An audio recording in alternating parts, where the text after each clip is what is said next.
दिल्ली के अंदर मुंबई से आकर के सईद नूरी साहब जो कि रजा एकेडमी के जनरल सेक्रेटरी हैं, और हमारे नए मोइन मियाँ साहब जो कि किचौचा शरीफ से, माशाल्लाह मुंबई से किचौचा शरीफ से यहाँ पर आए हैं। जो कि मसला है, जो आप लोगों को मालूम होगा कि इस वक्त दिल्ली के अंदर जो कि एक पिटीशन दाखिल हुई है सुप्रीम कोर्ट में, जो कि वसीम रिजवी ने दाखिल की है, उसको लेकर के पूरी दुनिया के मुसलमान इस वक्त बेचैन हैं। और उस आवाज़ को लेकर के रज़ा एकेडमी ने अपनी उस कल सुप्रीम कोर्ट में जाकर के अपनी उसके लिए कंप्लेंट दर्ज कराई है, और शायद उसके बारे में पूरी जानकारी सईद नूरी साहब से मैं लूँगा अभी, क्योंकि वो कंप्लेंट किस तरह से की है, क्या उसका मौजू है, किस तरह से उसको आपने आगे प्रोग्राम बनाया है, क्या इस पे यहाँ से या मुंबई में भी कितनी जगह पे आप कंप्लेंट कर रहे असल बात यह है कि आज की ये जो कॉन्फ्रेंस है, तहफ़्फ़ुज़ नामूस रिसालत कॉन्फ्रेंस है, और पूरी दुनिया में जो हुजूर की शान में गुस्ताखी हो रही है, सहाबा की शान में, अहले बैत की शान में और कुरान की शान में भी गुस्ताखियाँ हो रही हैं, उसके लिए पहले से ही ये कॉन्फ्रेंस का इनेकाद किया गया था। और उसका मकसद ही हमारे हज़रत मोइनुल मशाइख मौलाना सैयद मोइनुद्दीन अशरफ मोइन मियाँ साहब सज्जादा नशीन खानकाह मखदूम अशरफ जहांगीर समनानी ने ये हुक्म फरमाया कि लीगल सेल की तरफ लोगों को माइल किया जाए। एहतिजाज बिल्कुल जारी रहे, एहतिजाज होता रहे, मगर उसके साथ साथ लीगल सेल की तरफ भी लोग जाएं। उससे ये होगा कि जो इस किस्म की हरकत कर रहे हैं तो उन पर कानूनी शिकंजा जो है वो कसा जाए, और उससे वो पुलिस के धक्के खाएंगे, पुलिस स्टेशन के धक्के खाएंगे, कोर्ट के धक्के खाएंगे, तो उनको मालूम होगा कि किसी की दिल आज़ारी करने से इस्लाम की या किसी भी मज़हब की दिल आज़ारी करने की क्या सज़ा होती है। हैं? नूर साहब, मैं ये जानना चाह रहा था, क्योंकि सुप्रीम कोर्ट ने उनकी जो कंप्लेंट, उनका एक तरह से जो पिटीशन उन्होंने दाखिल की है, जो कि 26 आयतों को लेकर के है, वो उन्होंने एक्सेप्ट कर ली है।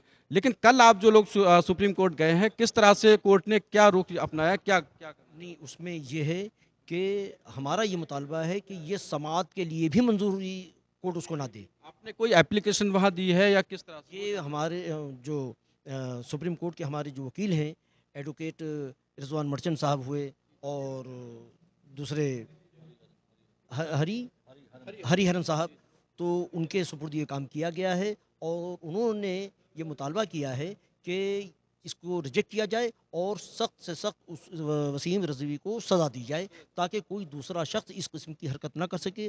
कुरान तो कुरान है, किसी आम चीज़ की भी और आम लोगों की भी तहक़ीर और तज़लील ना करे। दरअसल मसला, क्योंकि अभी जितना भी ये मवाद इकट्ठा किया है वसीम रिजवी ने, कंटिन्यू काफ़ी सालों से लोगों ने देखा है किस तरह से उन्होंने अपने इस देश में भी खलफसार फैलाने की जो कोशिश की है, और ख़ास तौर पे कुरान के ऊपर सवाल उठा करके ये उलिमाओं में और जो खानकाहें हैं उनमें किस तरह की तकलीफ़ है ये? देखिए, पूरा देश वसीम रिजवी की बयानबाजी की मजम्मत कर रहा है, और हम मुसलमानों से ये अपील करते हैं कि वो अमन व अमान को बनाए रखें, उसकी बेहुदा बातों को सुनकर जज्बात में ना आएँ, कानूनी चाराजोई करें, लीगल एक्शन करें, और इंशाअल्लाह मुस्बत नताइज सामने आएंगे। अच्छा हज़रत, एक चीज़ मैं जानना चाह रहा था, क्योंकि अभी जिस तरह से अयोध्या को लेकर भी इन्होंने काफ़ी सारे बयान दिए थे, बीच में अभी जिस तरह से, क्या ये लगता है कि किसी सोची समझी चाल का एक कोई नतीजा है, या ये वसीम रिजवी खुद अपने आप में ये कर रहे हैं, या किसी और साजिश के शिकार देखिए, उनकी बयानबाजी से तो ये लगता है कि उनका ज़हनी तवाज़ुन ठीक नहीं है। हैं? मौलाना कल्बे जब्बाद ने भी उनको लेकर के कुछ काफ़ी बयान दिए हैं कि वो उनका कहीं न कहीं वो अपने अपने किसी और मकसद से वो कर रहे हैं, उनका शियाओं से उन्होंने अपने आप को अलग बताया है। जी, यकीनन उनकी ज़हनी तवाज़ुन ख़राब होने की बुनियाद पर ही वो इस तरीके के बयानात दे रहे हैं। कुरान करीम के ताल्लुक से जो उन्होंने 26 आयतों के ताल्लुक से बयान दिया है, तो अल्लाह रब्बुल इज़्ज़त कुरान करीम में खुद इरशाद फरमाता है, इन्ना नहनु नज़्ज़लना ज़िक्र व इन्ना लहु लहाफ़िज़ून। अल्लाह रब्बुल इज़्ज़त ने कुरान करीम के हिफाजत का ज़िम्मा खुद अपने ज़िम्मा करम पे रखा है। अच्छा हज़रत, जो कुरान के हवाले से जो इन्होंने अभी 26 आयतों की बात की है, क्या कुरान में हिंदुस्तान को आज़ादी में जो एक हिस्सा जो रहा है, जैसे अल्लामा फ़ज़ल खैराबादी को लोग याद करते हैं, उन्होंने जिस तरह से कुरान के हवाले से ही एक फ़तवे दिए थे, और अंग्रेज़ों के ख़िलाफ़ जो एक तरह से जंग जो लड़ी है, जो हम लोगों ने, हिंदुस्तान के एक-एक आदमी उसके लिए खड़ा हुआ उस फ़तवे पे, तो क्या ये लोगों को उस चीज़ का कुछ उसके बारे में थोड़ा-सा? नहीं, ये जमहूरियत है, हर आदमी को अपने अपने तरीक़े से मज़हबी आज़ादी हासिल है। तो ये तो सिर्फ़ हिंदुस्तान के अमन व अमान को मुतासिर करने के लिए इस तरीके की खुराफात की जा रही हैं। बिल्कुल उलेमाओं का और जो खानकाहों में जो एक तरह से ज़िम्मेदार हैं उन सभी का मानना ये है कि वसीम रिज़वी का एक तरह से दिमागी संतुलन जो है बिगड़ा हुआ है। इस कारण वो है इस तरह से आए दिन एक कभी किसी मुद्दे को लेकर के कभी किसी मुद्दे को लेकर के चर्चा में बने रहना चाहते हैं।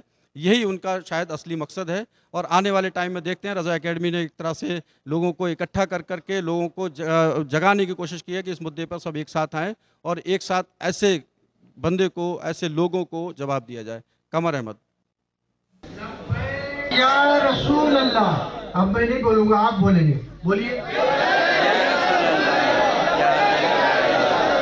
हो रहा है ये मुहाफिजाने नामूसे रसालत का नाम। बैठ जाओ, मैं आपको बता दूं, जहां भी जगह मिले बैठ जाओ।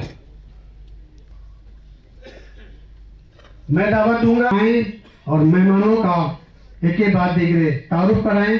उसके बाद मैं गुजारिश करूंगा। संभल मुरादाबाद। अच्छा हजरत आ चुके हैं, आपके नाम की बड़ी सिफारिश हुई है, हजरत चाहता हूं मैं। आज सामीन की महफिल में नजर आ रहे हैं, ये अपने जमाने के